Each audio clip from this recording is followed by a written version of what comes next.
Oh, there you are. Yeah, sorry about that. I got caught up in the turnstile. Sorry about that. 5 seconds away. First post-match of the season. And everything's going swimmingly. Goonley Meads, Lee Meadows, here, joined by the poshest man in sports entertainment, Pod Bertie. How are you? I'm very good. Pleasure to join you for the second take of the evening. Well, it's because we were too good. We wanted to be a bit more. You could say we were too cool.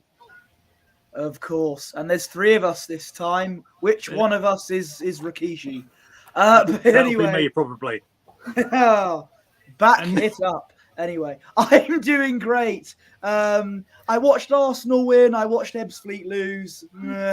Well, but I've said that about 3 times now. I'll act surprised again. There you go.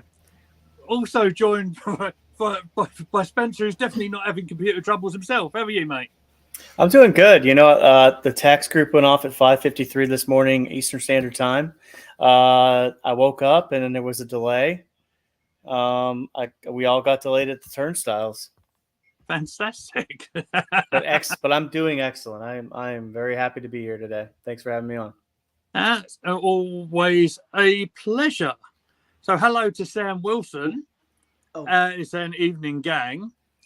And Arsenal since 1987 is jumping in, saying Arteta treated that game like it was a pre-season. What was he thinking seriously with that lineup? We'll get to that. Do you know what? That's the good place to start. Why not? Okay. Why not? Let's. There we go. I have it there. If my buttons are going to work, there it is. It actually worked. How about that? So now I heard rumblings during the day that Gabriel had picked up a bit of a knock, and of course he had, because I picked him in my fantasy football side. One of the most sure picks of the whole blooming game. But so interesting. So we put Ben White in centre half. Well, looks a bit Partey playing right back. And Posh's favourite up top. Now scored. He did. Would you like to reiterate what you said on Twitter, Posh? Well, it was a birthday party, my friend's birthday, and we all went and had a few drinks. A few of us had one too many, and I went on Twitter saying, you know what, because Nketiah isn't going to score to save his life, I will shave my head and my eyebrows if he becomes the top scorer in the Premier League, the FA Cup, the Carabao Cup, and the Champions League. He must be our top scorer in all 4 of those competitions. In all 4 variants, yeah? In all 4, not just one. All 4 have to be Nketiah dominating those stats for it to happen.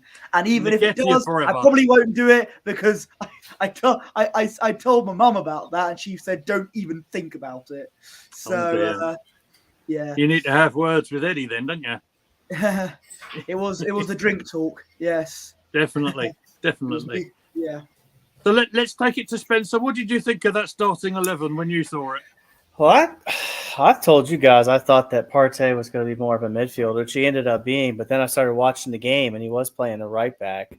So my takeaway was that he wanted to see Rice, Odegaard, Partey, and Havertz on the field at the same time with Nketiah up top to see if that midfield was strong enough. I think he really thought going into it we could put the game away early, which we scored 2 goals early, but we didn't finish as strong as I would have liked us to finish. But I think that was the thinking with it. But Tomiyasu is probably a better right back than Partey. But I think but if you watch the general progression of the game, Partey played right back and then all of a sudden hit into that 6, and then Rice started flowing a little up higher to the 8. So it was almost like Havertz became an extra striker up there. It was interesting, but to say the least, it was puzzling. Yeah, I'll go with that. I mean, so according to the boss, okay, that's one person's opinion, and that's absolutely fair enough. I get that. I don't think he did anything particularly bad. I don't think he was actually outstanding today. If I was going to give Havertz a rating, I'd say probably about a 6. But then I thought he was more effective as a striker in the Community Shield, say. But that's just my opinion. But the reason why Havertz was probably playing in that middle of the park because we had Eddie Nketiah up top. And apparently he'd been working really hard in training, made it very, very difficult not to pick him. Now, I know maybe my broadcast partner next to me would say, oh, just don't pick him then. But be that as it may, that's what he went for. And you live by the sword, you die by the sword, right?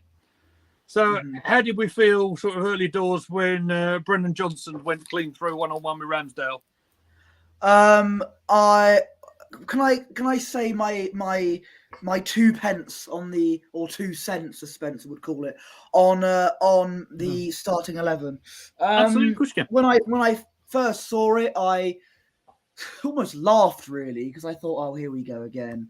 I wasn't impressed with it. Our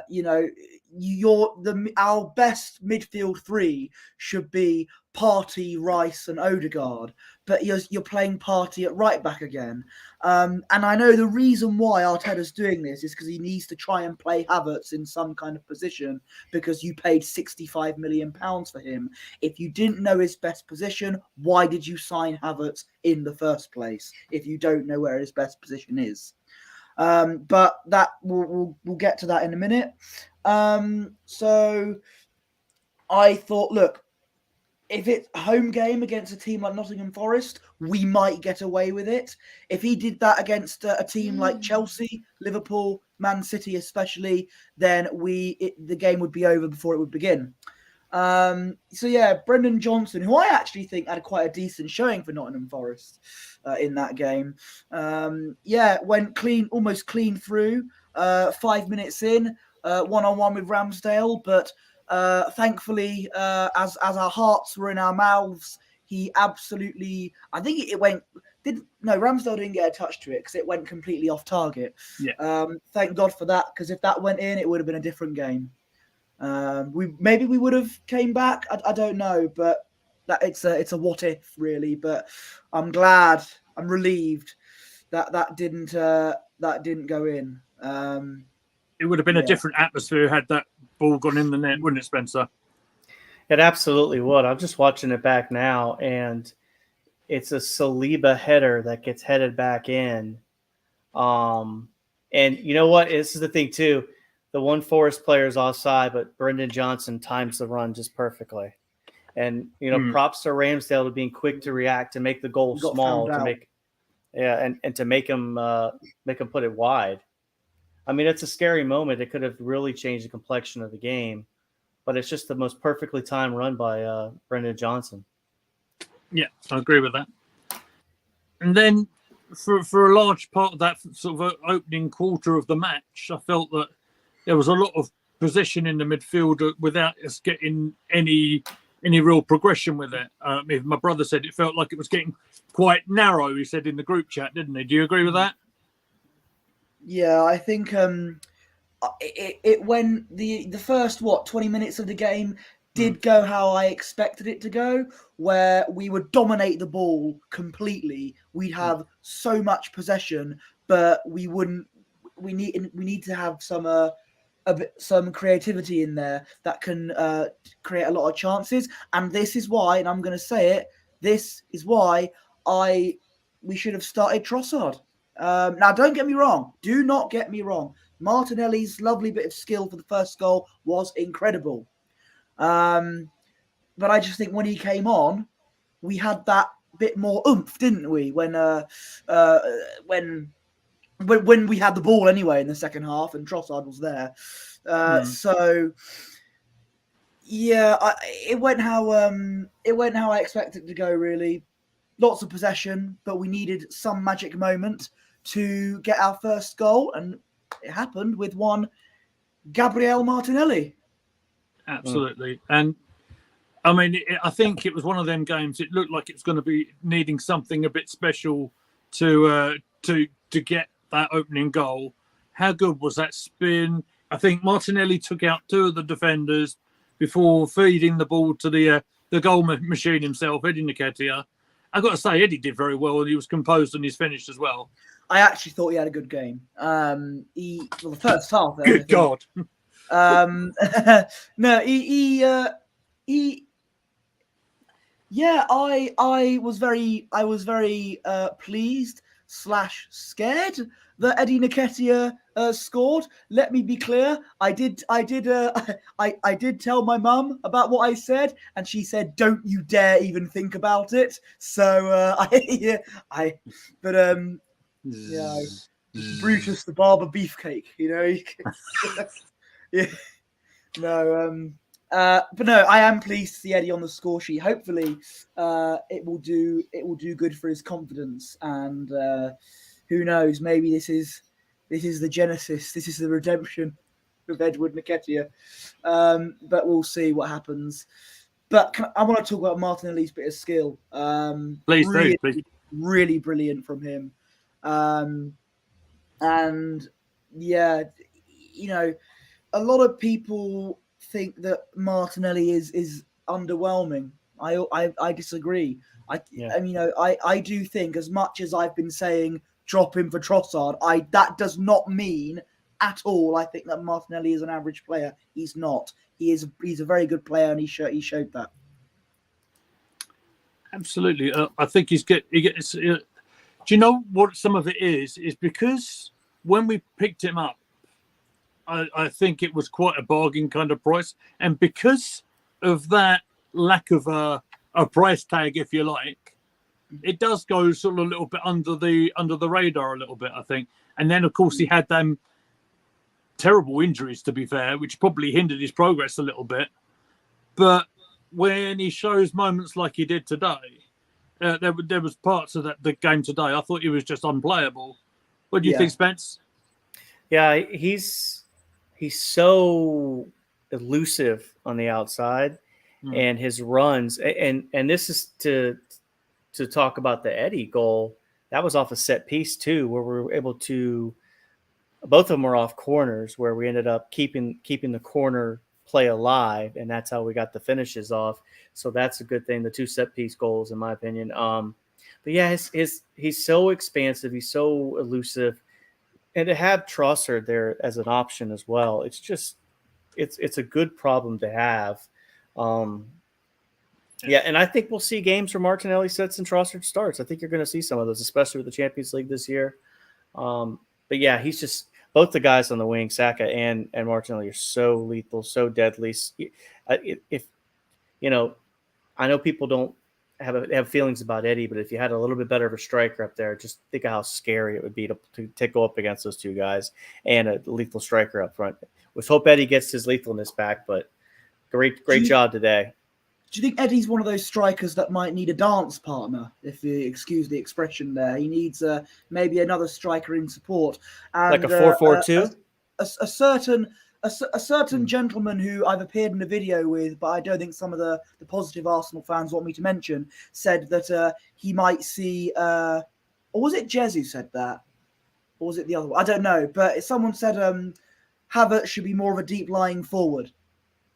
It was Lee Gunner I was talking about. But yeah,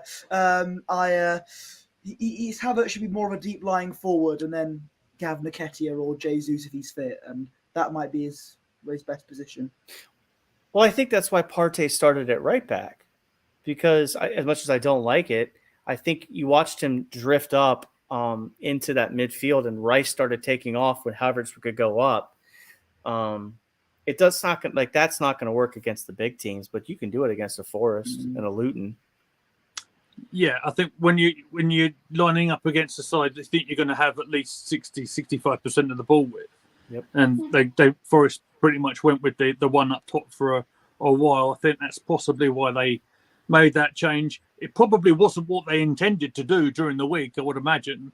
But whatever the situation was with Gabriel, I think that's probably why they made the changes like they did. I'm going to throw a stat at you boys because we like stats, and it's to do with Mr. Nketiah. That's 14 goals for him in the last 16 starts he's had at the Emirates. 14 goals from his last 16 starts at the Emirates. Yeah. I think that might be wrong because it doesn't seem all competitions, I would think. Oh, okay. Because I was going to say, yeah. And that wouldn't count substitute appearances either. Oh, okay. Yeah. 'Cause- Yeah, that makes sense. The Um, point I was going to make as well is that Eddie seems to be one that is not really an impact player as such, but you seem to get the best out of him when he starts. Whereas, to bring Posh's point back in a little while ago about Trossard, who seems to be one who can come in after a certain amount of minutes and do an excellent job off the bench.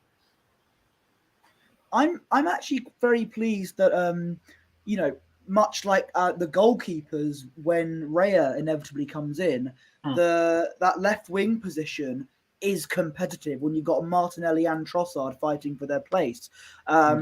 Yes, I do agree with Arsenal since 1987. Trossard has been one of our consistent players, and I said I would have started him. I would probably start him against Crystal Palace because, again, consistent, creative.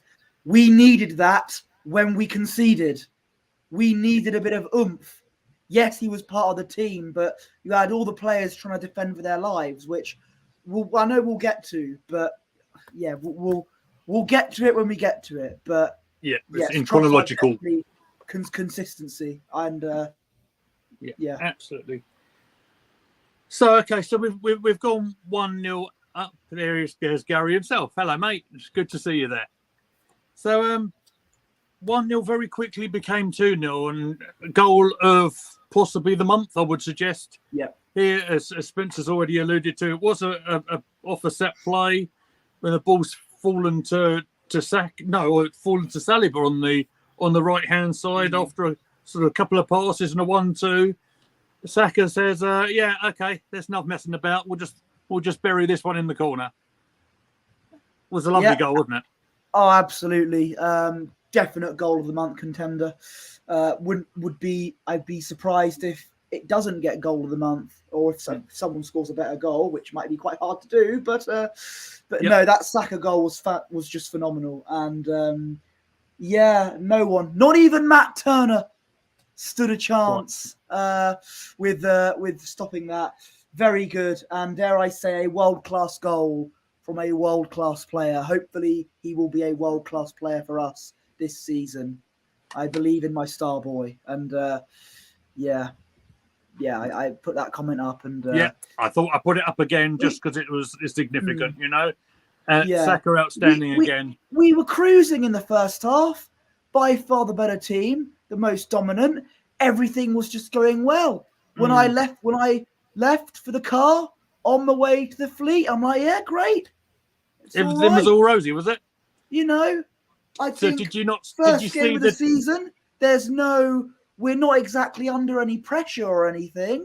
It's not a title deciding match at the moment, anyway. In this part of the season, no. I think what could go wrong, right? Yeah, what could possibly go wrong? Until I realised I haven't been watching this team for 2 months, haven't I? I remember this. This is Arsenal we're talking about. We don't do things the easy way. Hello, Triguna. Good to see you there, mate. So I think it all started to go a little bit wrong just before the end of the first half.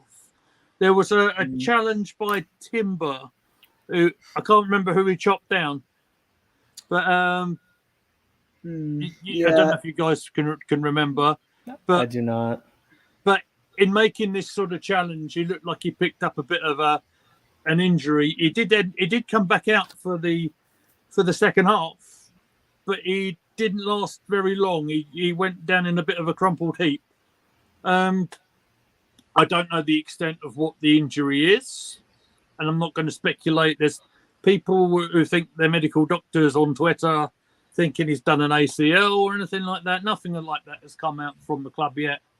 But it's a blow for a player that has really impressed, hasn't he? Particularly last week when we did the Community Shield. He was phenomenal. I think he had a pretty settled, pretty decent first half of the game today. I would say he's one of our best, if not probably our best player. You've seen against Man City, you've seen against Nottingham Forest when he's on the pitch. He has been, and left back isn't even his main position. He is, and he's been fantastic. I am praying praying hard to the good Lord above that this is just a precaution that Arteta did. He took him off just for a precaution, like he did with Gabriel against Chelsea, when we thought it may have been a bit of an injury. But I'm praying it's like that and he's up against Crystal Palace, because you saw against Man City, he took Timber off. It was a different game for the wrong reasons. Yeah. Timber goes off against Nottingham Forest, and it's a different game. We suddenly, I keep using the word oomph for some reason, because I use the word creativity too much, but and I don't want to use the word flair as well for obvious reasons. Yeah, thank you. But we didn't have enough zest as we did when Timber left the pitch. So let's try and throw a positive at it. And if this is a bad injury and he's out for a few months, then it's yeah, you can tell I'm nervous. We'll get to that, because I think I know what you're going to allude to in a minute. But in this game situation, what we had on the bench today was not Kieran Tierney, wasn't Zinchenko, but it was Tomiyasu, who again continues his recovery from his long injury, echoing the let's hope Timber's injury is not serious. I would say Tomiyasu was steady, not spectacular. What are you feeling on Tomiyasu coming on, Spencer? So I actually thought Kivior would have came on, but it was Tomiyasu, because I view Tomiyasu more as a right back and a center back. But he did well. I didn't feel like he was any of a liability. He made a couple of good interceptions. He looked lively. He looked like he fell into the flow of the game pretty quickly. And he's a guy, I want to say about 2 years ago, that we were like, he had to be his name had to be on the team sheet. I remember when he got injured in that, I don't remember what game he got injured during that run where we didn't get the top four, but he ended up getting hurt in it, and just the drop off. We had to rely on Cedric. I thought he did well. I hope the Timber thing is precautionary. I'm not a medical doctor, but I don't think it's all the gloom and doom. I mean, it just, these things happen. It's a contact sport. Yeah. Let's just hope that it's not anything long term. I mean, to add to that, the fact he didn't go off in a stretcher does make me feel a little bit positive about it. But then, again, that's purely speculation on my part. We shall see. Look at Mings today. Look at Mings today. He went off on a stretcher and an air cast. Yeah. I saw that. That looked awful, and Villa fell apart after that. But we'll get to that. We'll get to that in a bit, perhaps. But no, you're right, and it's just send best wishes to Tyrone Mings while we're talking about it, because it was a horrible looking injury. So Posh isn't a big fan of by Cedric by the looks of it, no? By the way, you just shuddered on screen. Oh, it just reminded me of the tough times, the Hatam, baby. Cedric at right back, who didn't offer us much. But no, let's move on from those things. He's still part of our squad, So hopefully we won't get another defender injured. I will say this: there was an Instagram post of him, like the four castaways, by the looks of it, on Instagram that's gone up. It was him, Sambi Lokonga. Who was the other two? Oh, it might have been this Balogun, and there's another one. I can't remember who it was. But yeah, they're all pictured together. Looks like they may be getting ready to pack their bags, by the looks of it. But let's get back on track. For me, very much after that injury, as the comment said above there, the Timber's gone off. It all felt really, really flat after that. I think we lost a lot of our flow, a lot of our rhythm, and everything like that. There was one noticeable one bit of play I do want to talk about, because I was in a West Ham pub today, and the poor abuse that Declan Rice was getting in that pub was unbelievable. But he did test Matt Turner out, didn't he? In a pretty decent effort, which forced a good save from Matty. Yeah, I think I said that Rice would take a few weeks to settle in. But you know what? I have no complaints from me. I think he had a pretty decent showing, I think. And I think at some point he will get that first goal for us, and it's going to be a big celebration. It will be. That's true. That's true. So yeah, we had the effort from Rice. So it all got a bit tight and a bit concerning. Sort of 82 minutes on the clock, and a move on the Forest left caused us a bit of an issue, and the ball was bundled in by Owoni. I believe he scored against us in the previous season as well. Do you want to? Oh, we might as well mention the sisters, the Langer as well. The on loan from Manchester United as well, wasn't it? Could we have done better on that goal? Either on loan or permanent. It's certainly the former Man United player. Yeah. Thoughts on the goal, guys? Well, it doesn't. I mean, why can't we learn how to kill off games? How do we?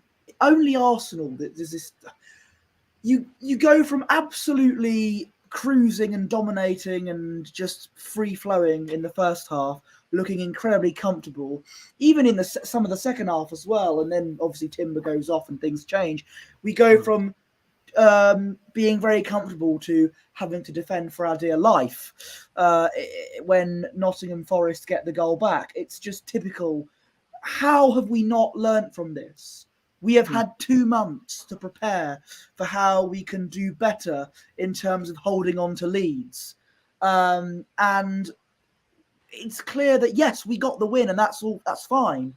But there were times, now I didn't watch the game, that part of the game live, but I could just tell that I could just picture it in my mind. Forest are piling on the pressure. We're parking the bus like it's no tomorrow. And I just had a feeling it's Arsenal. Something's going to happen. But we don't do things the easy way. We got the win in the end. But we've got to learn to not get caught napping defensively when we're 2-0 up. 2-0, and I think one of the commentators said it as well, 2-0 is a dangerous lead. Because at any point, even though you might be still winning, the opponents will get a goal back, they get motivation, and it'll be a different game. You'll be defending more. So, yeah, and that's what happened with us. Again, we've got to learn to not to kill games off properly. Yeah. But I'm just pleased we got 3 points at the end of the day, but it's the lack of Timber. It's the Timber injury that yeah, and I don't know why Gabriel didn't start either. That was baffling to me. Yeah, well, maybe that will come a little bit clearer. I haven't seen all the post-match stuff yet, so maybe we'll say I'll ask the question that Gary's put up there. Any reason Timber goes off? Why would we bring Gabriel, go through at the back and see out the game? Gabriel did come on right in the last knockings, just to add the extra body back there. To my chagrin and fantasy football points, getting 1 point, but it's all right. At least you didn't leave Isak on the bench. But you know, who would do something like that? Yeah, we'll get to that in a bit, eh? But look, at the end of it, yeah, the complacency needs to stop. Yeah. I do agree, but you know, Premier League isn't. It doesn't matter who you're playing, whether you're playing top of the table or bottom of the table. As Posh did say just a little bit ago, the 2-0 lead is very, very precarious. Is probably the best word. We know that. But at least we did hold on for the win. I will bring up the comment that's up here, and yes, I will. I spoke to Postradamus about this, didn't I, the other day? Yeah. Saying about Kieran Tierney not even in the squad, not even on the bench today. Obvious that he doesn't fit into Arteta's plans. Tierney needs to leave. He doesn't deserve this treatment. Now, we spoke about the potential move to Real Sociedad, didn't we? And it looks like that's been given further clarification, more from, I think it was Fabrizio put it up on Twitter today. But then, if we're playing this system, whether we like it, whether we don't like it, it's what Arteta's playing with. Does Kieran Tierney fit into this system correctly? He's a great left back, yes, but when they play this inverted stuff, which I don't quite get, does it really suit him? That's the question I'll ask you to. Well, you can ask Spencer that question first, because I'm about to let Hetty in. So, my opinion on Tierney is, if he's not in Arteta's plans, why did he play during the preseason? I mean, I just wonder if he was potentially injured today. Like, we haven't heard anything. Like, I don't know. Like, I think Tierney is probably the best left back on this team. I know we mentioned Timber earlier, but I mean, Kieran Tierney he's a man's man as far as your prototypical footballer goes. Puts in the work. He's shows up. He's got a great attitude. I think his problem at Arsenal has been he hasn't been able to stay healthy. I think that's the biggest problem, not whether he fits in or not. Now, granted, Arteta does have a bigger demand of the left back with this inverted role. And, prototypical left backs are more, when we visualize left backs, we think of attacking the wings, not, cutting in all the way almost to the six. We don't think about that like that. So I still think Tierney stays. I still think he has a place in this team. I'm assuming he was probably injured, but not that I've heard. Yeah, so I mean, I don't know. That's my assumption. I think it'd be hard fetched to see him to leave, but it's not out of the realm of possibility. But the problem is, if it's not Real Sociedad, do you sell him to someone within the Premier League? You're not going to send him to the top six. That's your direct competition. I prefer to see him go to Spain rather than go back into. There you go, Holly saying Tierney was not injured. Yeah, absolutely. I prefer him to go to La Liga rather than to anyone in the Premier League because he's that good. Let's be honest. I could see that you bursted to say something there, Posh. No, I'm just saying that I agree with you. I think I just remember when he was linked with Man City and Newcastle, and I thought if you strengthen those teams, it's just going to make them look stronger when they play against us. Whilst it is sad to see Tierney inevitably go, because I do like him, and I do think you may have not seen it the last few games he's played for us. There is definitely a great player in there, but when you play him as an inverted left back, it doesn't work. He's not that kind of player. But Real Sociedad, if they use him correctly, they have got a fantastic left back on their hands. So I'll give credit to them. To answer something that Spencer said about him playing in pre-season, I don't think he played that much time in pre-season. I think they obviously played a bit of Timber. They played a bit of Tomiyasu out there. But again, maybe with the thinking in plans that he might head out. Yeah. I heard rumblings of the potential move a little while ago. But as much as it's sad because he could have been potentially a captain. Just saying, we were talking about that back on the other channel when Aubameyang left. But it's not to be. If that comment's true, then you need to fire Arteta. Because that's just ridiculous. Come on. I know there's a rivalry there. Well, you learn something new every day. I learned that Arteta played for Rangers. I actually didn't know that. Did you not know that? No, I didn't. Yeah. So, there's footage of him. We played Rangers in a pre-season friendly years ago, and that you can see them clashing in the midfield. He's in a Rangers shirt. I think he might have been playing against Edu. Oh. Blimey. Oh, yeah. And Roddy played for Celtic too. So, Yep. There we go. Yep. Right. So I think we've just about covered all that we need to cover with the Arsenal game. I'm going to ask you, gentlemen, what else? Where should we go next? Shall we go Posh Bertie Fantasy Football? Go on, then. Let's do that. I haven't even checked.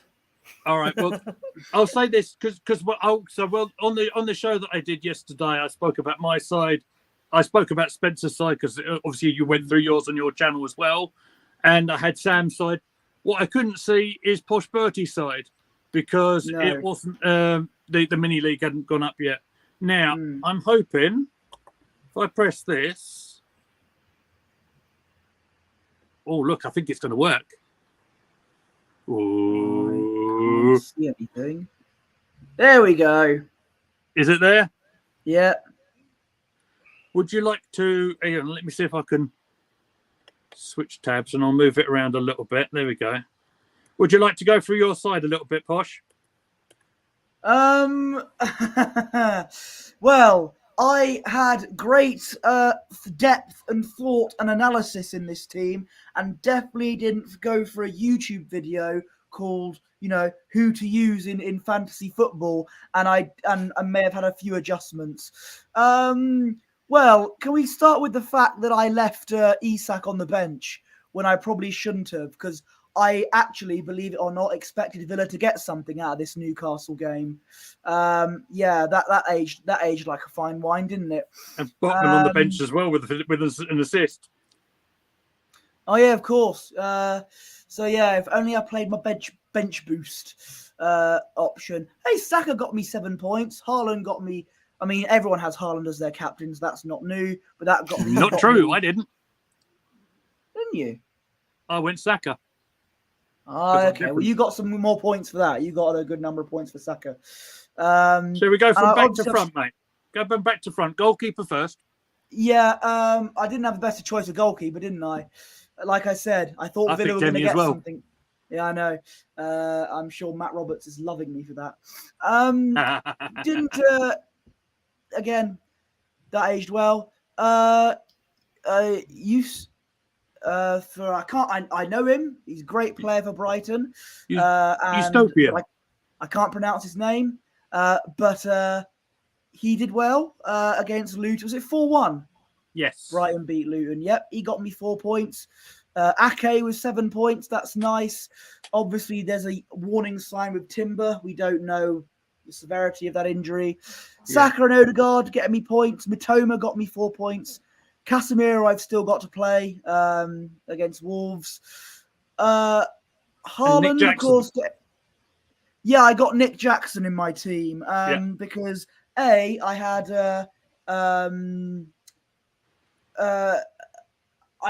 I had all these people saying he was going to be the bargain of the transfer window. Okay, prove me right then.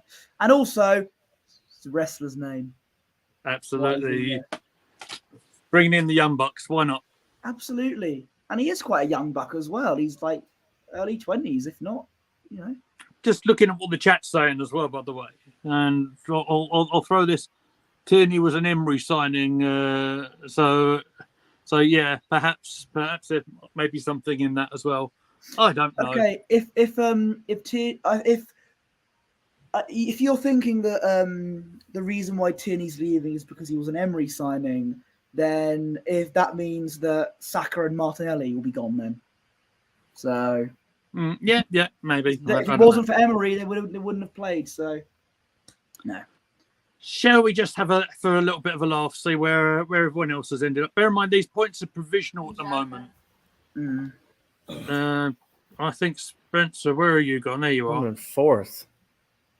There you go. Look, founding father Gunnar Meads up in third position now. I was first at one point. Oh, Blooming Isak.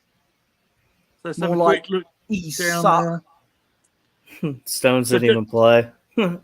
No, I saw that. They had a couple of injuries, didn't they, Man City? But it does mean Dan Burn comes on the bench for you for 2 points. You got the assist for Saliba. That's good. And clean sheet for the goalkeeper, Edison, as well. What else? We've still got Maddison still to play and Darwin Núñez to play against Chelsea.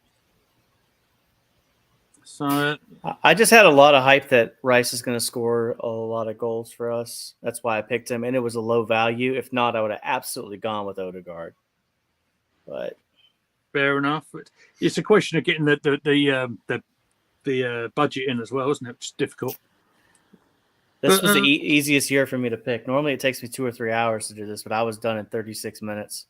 36 minutes exactly. Fair enough. Yeah.